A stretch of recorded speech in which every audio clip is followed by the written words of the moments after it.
such a lonely number when your mind is on another. I'm Andrea Askowitz. I'm Allison Langer, and this is Writing Class Radio. You'll hear true personal stories and learn how to write your own stories. Together, we produce this podcast, which is equal parts heart and art. By heart, we mean the truth in the story. By art, we mean the craft of writing. No matter what's going on in our lives, writing class is where we tell the truth. It's where we work out our shit. There's no place in the world like writing class, and we want to bring you in. You know, I actually really like our intro. Like, it's held up over time. And I'm thinking, like, why are we repeating this every time? Why don't we just have it pre-recorded like most people? But it's so much fun to do. Yeah, I like it. I think it's a good warm-up. Okay, today on our show, we're talking about why it's important to tell and hear stories from diverse voices. The story we share today brings us a Black woman's experience. Pamela McBride is one of the writers in our first and second draft classes, and she actually workshopped this story in my second draft class, and I loved it. So when Pam read her story in class, I had questions about the story, and then I realized that my questions about her story were based on my white woman experience. And then when I wanted to bring this story to Writing Class Radio, I remember talking to you, Allison, about like, hey, I think I want her to tell this part of the story, the part about the history of Black women being ignored by doctors. I wanted her to bring that idea up higher. And then I realized anybody who's Black already knows that. That was just for me. And I think the story works as is. Yeah. Well, I mean, there's always an editor brings their own perspective, but I think it's especially important for us to understand when there's any sort of gender or race or cultural difference. We have to be open to not over editing it, letting the voice speak. Yeah, you're constantly telling me I over edit. And I think you're right. I think that I step into the editor situation with a very heavy hand because I have this all like my edits are based on everything I've ever read or ever experienced. And I am only one perspective. And that's why I think it's really important to hear diverse voices the way that those diverse voices want to be told rather than edited by white Andrea. Yeah. And I run into a little bit of that too when I'm editing these guys who are writing from prison, that their lingo, their language is a little different than mine. And I want to correct it. But then I think, no, why is mine right? Right. Exactly. Who said so? Right. You know what I mean? I like do. Who decided that that's how something was going to be written? A bunch of white people. Exactly. Historically, white men have decided what is the canon, what is acceptable language, what is language. Yay. Okay, good. I love it. Back with Pam's story after the break. We're back. This is Andrea Askowitz, and you're listening to Writing Class Radio. Pamela McBride is an Atlanta-based senior advisor to the director of equity, diversity, and inclusion in a federal agency and a 31-year military spouse. She is the co-author of 2 books. Pamela can be reached at PamelaMcBrideOnline.com. And we'll have links to her website and her Twitter account in our show notes. Here's Pamela reading her story. Hashtag medical gaslighting, the health threat Black women can't ignore.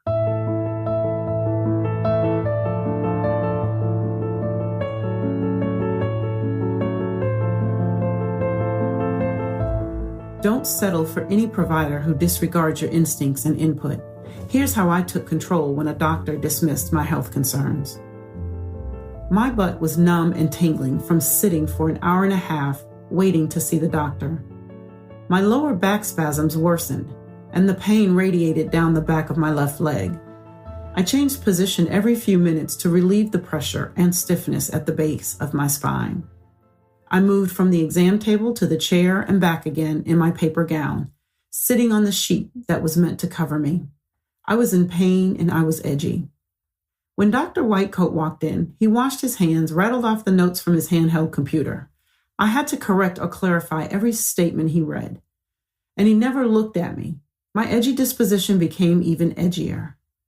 I crossed my legs, folded my arms, and pursed my lips, waiting for this doctor-patient facade to end.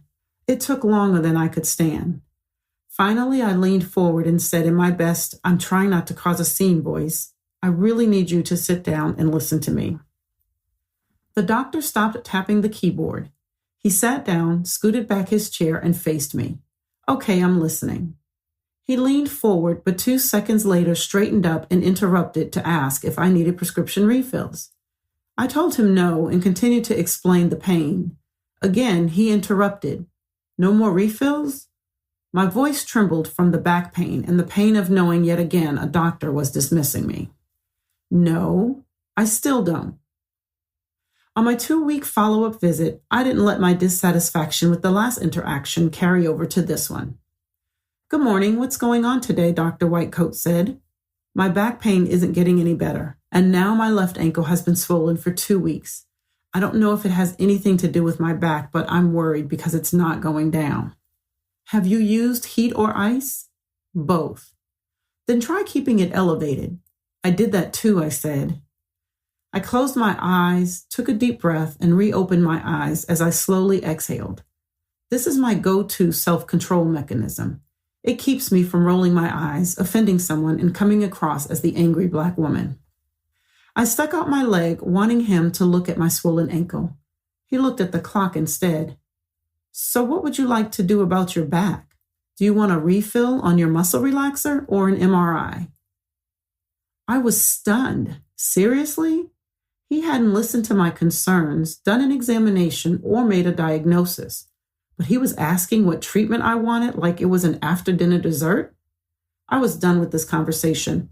As he had dismissed me, I dismissed him. Neither, I said with a fake smile, and left, feeling defeated and invisible.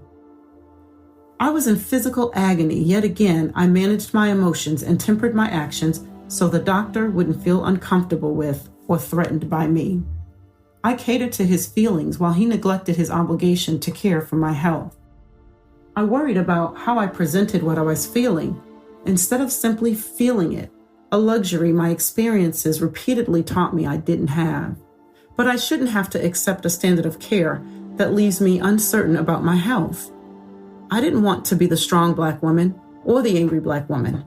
I just wanted to be a woman seeking and getting appropriate medical attention. It's the same story no matter the book. Black women can't be too assertive lest we be labeled aggressive. We can't be too creative or we're not following the rules. When we set boundaries, we're being too difficult. We're too vocal about unfairness, we want a handout. We can't be too honest or we're overly dramatic. And every chapter in each of these books ends the same way. We adjust our thoughts, feelings, and behaviors, hoping we're granted our right to be seen and heard. This time I would write a new ending. 2 days later, I saw a new doctor. What brings you in today? She asked. I gave her the same explanation I'd given Dr. Whitecoat. I've had terrible lower back pain, and now my left ankle has been swollen for 2 weeks. It's not going down with heat, ice, or elevation. Let me take a look at it, the doctor said, scooting her chair closer and reaching for my ankle.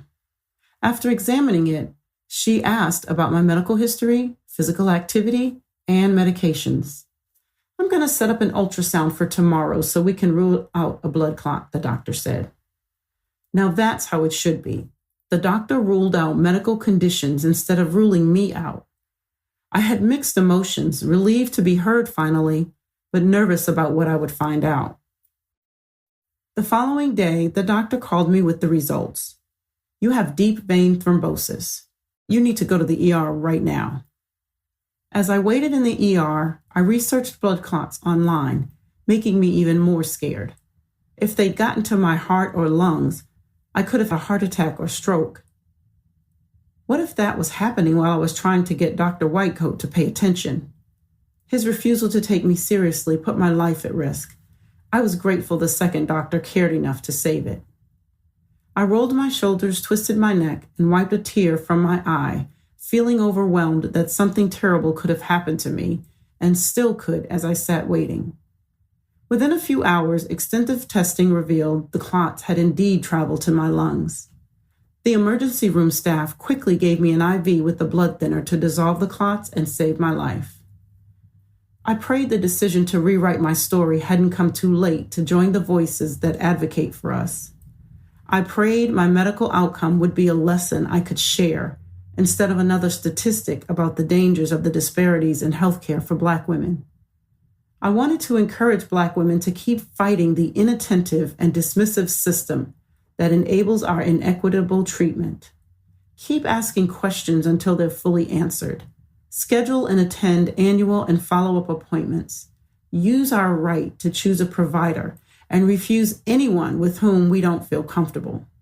This is what saved my life. I'll never know for sure whether Dr. Whitecoat treated me as he did because of my race. Sadly, he may not even know. But as Black women, we've read the book enough times and we know the characters.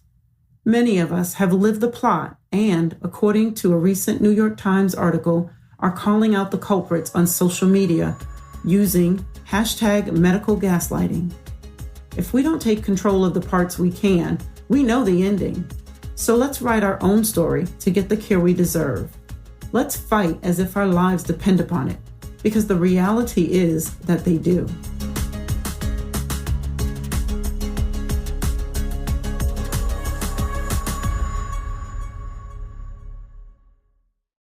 There's so much rushing through my mind. Like, there's so many things that I want to talk about.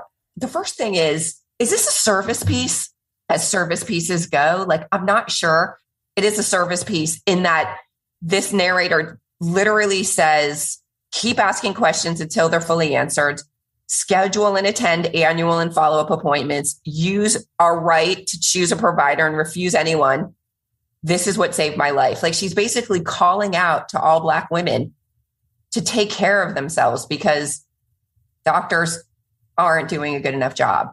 So in that way, I'm seeing this story as like an activist piece. I related to this a lot, and I'm not Black. So even though this narrator was very specific, it was bringing up for me lots of times that I was also ignored. And I think she's not just saying, watch out, you could be ignored. She's saying, if your doctor's not listening to you, find one that will. So in that sense, I think it is a service piece. And I think when something like this happens to you, I think it feels empowering to be able to write about it and get it out there, not to call out the doctors, because she didn't even drop any names, just to say, listen, we need to protect ourselves because we are important. So one thing that you just said that it sort of struck you in that, yeah, you've been ignored by doctors too. And yeah, so have I. Like, I've sat in doctors' offices and I've been like, fucking every time. I'm like, listen, can I have more than 3 minutes? You know, I would like a holistic approach to my health here, or even like 5 minutes so that you can sit and listen to what I'm telling you. And doctors are constantly telling me everything they know and without even looking at me. So I do get that. But she is giving us this very, very specific experience that she has as a Black woman. Have you seen the show, I Love This For You? No. It's a new show. It's written by women. The boss of the show is a Black woman. I just saw this like 2 nights ago. So I know Pamela McBride's piece, and then I'm watching the show on Hulu, I think, or Showtime. I don't know. There's a Black woman who gets diagnosed with breast cancer, and she's sitting and she's talking to her doctor. The doctor does not look at her. The doctor does not he doesn't look up from his paper. He completely ignores her in the same exact way. And she's like, fuck you, and walks out. And I wouldn't have understood that scene had I not heard from Pamela McBride. Like, basically the writers of that show, they know this story. Yeah. Well, we're just the last to know, by the way. Right. Exactly. So that's just us being stupid. But I so appreciate being brought into this reality. Now I understand what Black women go through. Yeah. And now I've seen it twice in literature. Like, I've seen it twice in art. It's brutal. You can't win. You can't get upset. You can't speak up. You can't do shit. I mean, it zaps your power completely. Well, that was the other thing that I thought Pamela McBride did so well, is she kept us in her mind. We were sitting with her perspective. Like, she knew that this Dr. Whitecoat was completely ignoring her. I felt for her because she was so worried about how she was going to come across. And that's also historical. It's like, she didn't want to be the angry Black woman. She didn't want to be the hysterical Black woman. She didn't want to, it was so hard. Like, she cared about how the doctor would feel. And I felt that for her. Do you remember how it came to second draft? So we can talk about like the benefits of a writing class and having people basically to bounce ideas off of. What I do remember is when this story came to our class at the beginning, I wanted her, this is the part that I wanted her to change. And I'm really glad that I didn't assert my opinion in a major way, because I realize now that my opinion is totally based on me being a white woman. But I wanted her to bring up the history of Black women being ignored by doctors. Like, that's a story Black women know. That comes later in this piece where she literally says it's a story we know. And I was like, oh, well, if that's true, let's hear that earlier. But then this story was published in Sisters of AARP, and Sisters is a Black publication. Every single one of her audience, all of her readers, they already know this. She didn't need to make any changes to the piece in that way. Some of the things that she did do to polish up the piece with the help of second draft, and our second draft class is fucking, they're such great editors. And I think Pamela would agree. She's one of the great editors in there. There's 9 of us total. It's hard to write about medical issues without losing your audience. And so I think so Pamela had to strip out some of the stuff she learned, but she still taught us about deep vein thrombosis and the dangers. Yeah.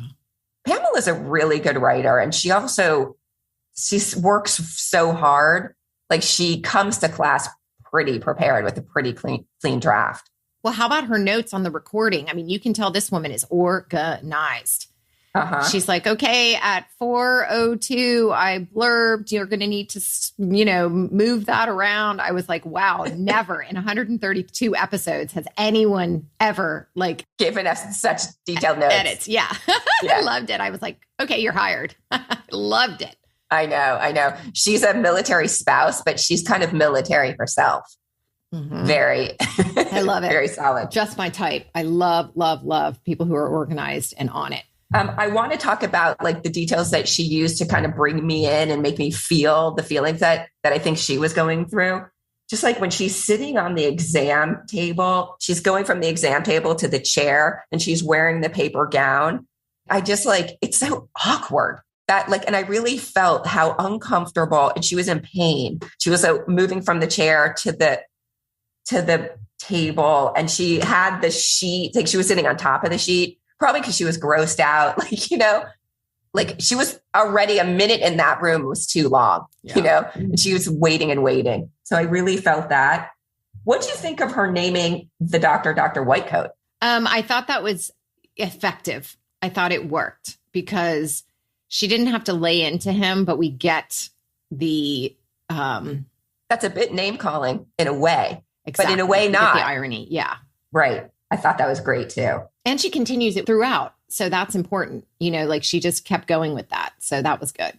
That moment where he looked at the clock instead of her, just fucking shit. Yeah. That was such a great moment. That is and I'm sure she had a lot of moments and she had to pick 1 or 2 of the most repulsive to her. Oh, I remember something that she wrote she spent a lot of time in the first draft that she brought in the waiting room at the ER. And now she shifted the focus because it wasn't about waiting, although she had to wait hours. But that's not in the story anymore in the same way, because we were like, well, no, it's about being dismissed by an actual doctor. That was a good edit. I'm sure the whole class was like, wait, that's getting in the way of your point. I think a lot of times those things come out if you read it out loud, but in front of an audience, sometimes reading out loud in front of an audience, everything stands out. So even sometimes I'm walking around my office reading. And then when I get to class, I'm like, wow, that sounds so stupid. How did I miss that? You read it out loud to yourself in your office?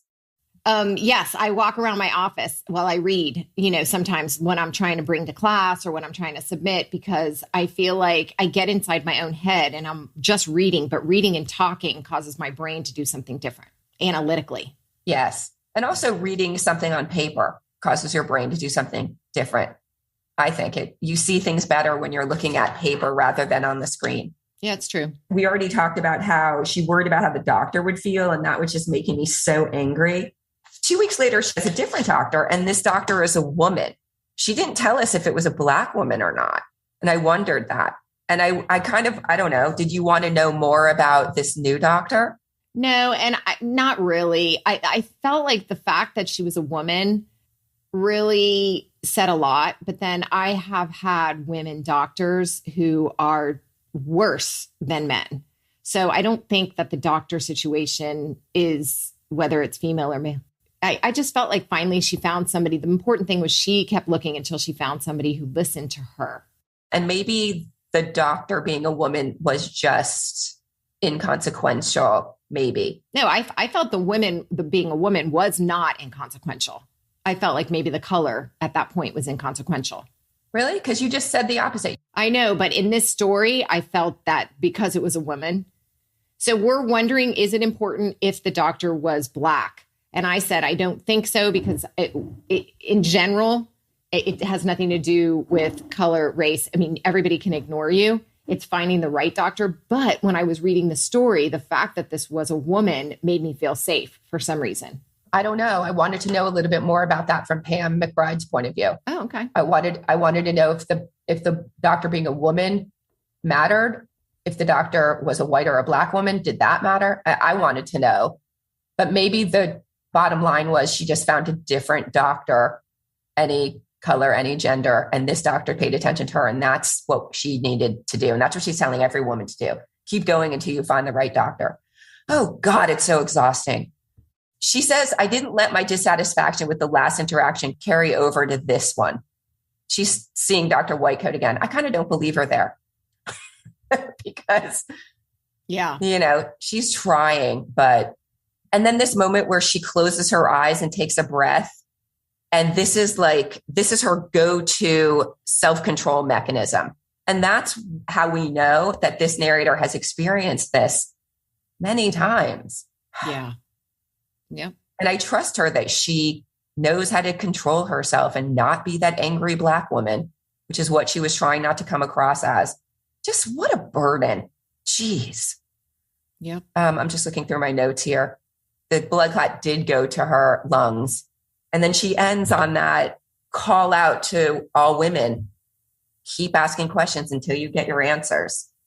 Choose a provider that doesn't ignore you. Now, if she had submitted that to us directly, would you have cut all that stuff out and taken the service part out? Might have. I'm a total over editing dick. But I liked hearing it, and it works for AARP. That's kind of their thing. Yeah. But though she does say, this is what saved my life. So maybe I would have wanted her to word it with that sort of direct address. Maybe I would have wanted it to just be, I did this, and this is what saved my life, rather than a direct address to the listener. It depends. I mean, it depends on the publication you're submitting to. Like you just said, like AARP is into that, and somebody like us may not be. But just because somebody cuts out something doesn't mean that they didn't like it. If we had cut it out, but it just means that it doesn't fit into their structure or style. It's a style issue, because this story would have worked very well at the end if the narrator would have just said, I kept asking questions. I moved on until I chose a provider that I felt comfortable with. That's what saved my life. But the ending is always hard. And so it worked, and we love it. And we're so glad we got to share it. Yeah. I love it. Thank you so much, Pam McBride. God. I love how you keep using her full name. And we do that because there's another Pam in the class. Yeah, I know. I was like, wait, why did I do that? Yeah, that's why. Because Pam McBride is Pamela McBride in my class. Yeah. Before we say goodbye, I want to reiterate a conversation I had with Pam McBride after this recording, because Allison and I were talking about the doctor and wondering whether or not the new doctor was a Black woman or a white woman. And I asked Pam if she felt more comfortable with a man or a woman or a Black woman or a Black man. And she said, the issue here is the race of the patient. And she's said that not everyone's going to act the same, but there are patterns of mistreatment that can't be ignored. And that the American Medical Association has even recognized racism in public health. And they're doing best practices. I don't know exactly what they're doing, but maybe they're talking in medical school. There's probably a lot going on to mitigate racism in medicine. Not enough, obviously. But I thought what was interesting is that the issue is not the doctor as much as it is the race and gender of each patient. Thank you for listening. And thank you, Pamela McBride, for sharing your story. Writing Class Radio is produced by me, Allison Langer, Andrea Askowitz, and by Matt Kundle and Evan Serminski at the Sound Off Media Company. Theme music by Courtney Fox. There's more Writing Class on our website, writingclassradio.com, including essays to study, editing resources, video classes, writing retreats, and live online classes. Join our writing community by following us on Patreon. For $10 a month, Andrea will answer all your publishing questions. For $25 a month, you can join our First Draft weekly writers group. You have the option to join Tuesdays 12 to 1 Eastern or Wednesday night 6 to 7 p.m. Eastern. Write to a prompt and share what you wrote. If you're looking to take your writing to the next level, for $125 a month, you can get First Draft and Second Draft. In Second Draft, each week, 3 people bring a second draft for feedback. Second Draft is just such a great model. Honestly, that's how we got Pamela McBride's story. It's so great. I love that we came up with it. I know. We? Oh, well. Was that your idea? Say it. What? Okay, Allison. Oh my God. Amazing idea. It's an awesome class. We love it like crazy. I had one last night. It's so effective. It's because half the time you write something, you toss it if you're not going to have a class to bring it to. So you work on it and everyone's so excited about it. We get into it and we brainstorm it. You get really thoughtful feedback. Like every month, each participant gets to bring in a story, or maybe twice a month. Like you get a lot of attention in Second Draft. Join the community that comes together for instruction, an excuse to write, and most importantly, the support from other writers. To learn more, go to patreon.com/writingclassradio. A new episode will drop every other Wednesday. There's no better way to understand ourselves and each other than by writing and sharing our stories. Everyone has a story. What's yours? Produced and distributed by the Sound Off Media Company.